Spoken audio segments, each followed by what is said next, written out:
ሄዶ ብያቸው ነው የወረዱት። ከመምጣት በፊት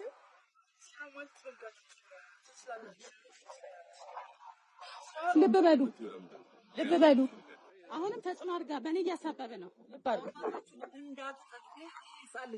ያው ሲመጣ እንዲህ ላድርገው ምናምን እያስታው አባት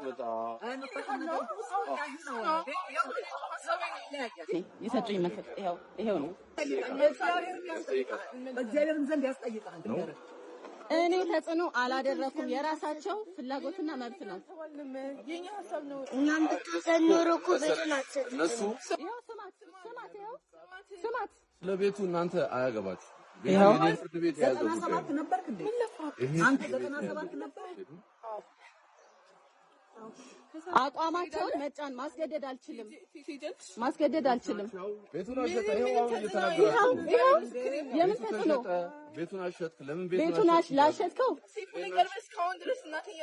እኔና ቁጭ ብለን መናገር እንችላለን። ሄደህ መናገር እንችላለን። ቤት አሸጠ ምናምን ስሟን አጠፋ